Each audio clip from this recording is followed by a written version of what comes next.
বোলপুর উচ্চ বালিকা বিদ্যালয়ে র্যাগিং কাণ্ডে চাঞ্চল্য। নবম শ্রেণীর ছাত্রীকে শৌচালয়ে মারধর ও কাটা হলো হাত। বোলপুর উচ্চ বালিকা বিদ্যালয়ের র্যাগিং কাণ্ডে চাঞ্চল্য। নবম শ্রেণীর ছাত্রীকে শৌচালয়ে মারধর ও কাটা হলো হাত। বোলপুরের শিক্ষা আঙ্গনে নেমে এলো নিন্দার ছায়া। বোলপুর উচ্চ বালিকা বিদ্যালয়ের র্যাগিং এর এক গুরুতর অভিযোগ সামনে আসতেই চাঞ্চল্য ছড়িয়েছে অভিভাবক এবং শিক্ষা মহলে। অভিযোগ, নবম শ্রেণীর এক ছাত্রীকে বিদ্যালয়ের শৌচালয়ে ডেকে নিয়ে গিয়ে একাদশ শ্রেণীর কয়েকজন ছাত্রী তাকে মারধর করে এবং ধারালো বস্তু দিয়ে হাত কেটে দেয়। আহত ওই ছাত্রী বর্তমানে বোলপুর মহকুমা হাসপাতালে চিকিৎসাধীন। পরিবার সূত্রে জানা যায়, শারীরিক এবং মানসিকভাবে ভেঙে পড়েছে ওই কিশোরী। ঘটনার পর বিদ্যালয় কর্তৃপক্ষের ভূমিকা নিয়ে উঠছে প্রশ্ন। এখনো পর্যন্ত স্কুল থেকে থানায় কোনো লিখিত অভিযোগ দায়ের করা হয়নি। প্রশাসনিক নিষ্ক্রিয়তা এবং বিদ্যালয় কর্তৃপক্ষের নীরবতায় স্কুল অভিভাবক কার্যত ক্ষুব্ধ। অভিভাবক মহল, অনেক অভিভাবক এই ঘটনাকে স্কুলের র্যাগিং এর কালো দাগ বলেই ব্যাখ্যা করেছেন।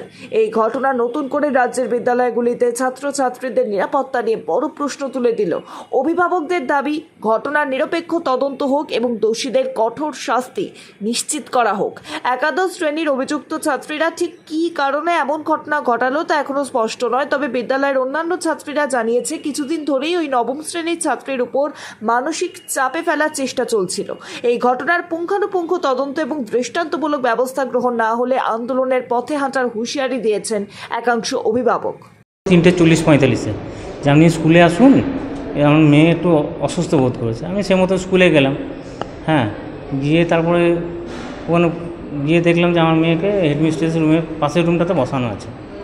এটুকু না, আমার কী হয়েছে বলছে, ওরা সিনিয়ররা সম্ভবত ওপর কোনো মেরেছে এই জাতীয় কিছু। সে এক প্রকার র্যাগিং। তাহলে ওর তো সহপাঠী নয়, তাহলে সিনিয়ররা যদি কেউ থাকে তাহলে র্যাগিংই বলবো। ক্লাস 9C-তে পড়ে, বোলপুর গার্লসে, নাম রাখা রায়। আমি এখন আতঙ্কের মধ্যেই আছি। মেয়ে তো আপনারা দেখলেন তো, প্রচণ্ড শখের মধ্যে আছে। মেয়েটি ও তো এখন সেই মতো কিছু বলতে পারছে না, শুধু বলছে বাথরুমে যাওয়ার সময় কেউ পেছন চোখ বন্ধ করে কেউ মারধর করছে এই জাতীয়, এইটুকুই বলতে পারছি। এমনি না, আমি কোথাও এখন অভিযোগ করিনি। এখন আমি মেয়েকে এই মুহূর্তে স্কুলে সিয়ান হাসপাতালে নিয়ে এসেছি। কীভাবে দেখছেন বিষয়টা কী বলুন, এই মুহূর্তে আমি নিরাপদ বোধ করছি না, এইটুকুই। 4:25 আমি আমার মেয়েকে নিতে এসেছি। আমার দুটো মেয়ে এখানে পড়ে। তো আসার পরে দেখি নর্মালি ছাড়ছে না দীর্ঘ সময়। 10 মিনিট ওয়েট করলাম, ততক্ষণে জাম লেগে গেছে। তারপরে দেখছি ছাড়ছে না। 20 মিনিট হলো, জিজ্ঞাসা করছি যে কী হয়েছে।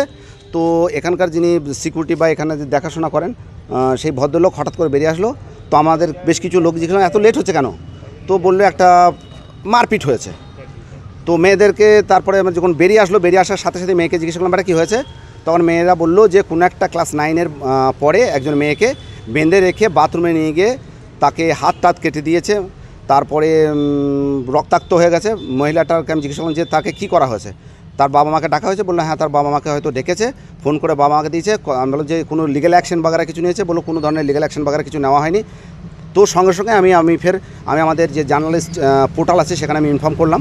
আমি থানাও গেছিলাম। তো থানাতে গিয়ে আমি কি কমপ্লেন করব, কার নামে করব, কোনো কিছু নেই। আমি একটা সিভিককে এবং একজন যে ডিউটিতে ছিলেন কনস্টেবল তাকে জানালাম। ওসিকে আমি যতটা শুনেছি সিয়ান হসপিটাল নিয়ে গেছে।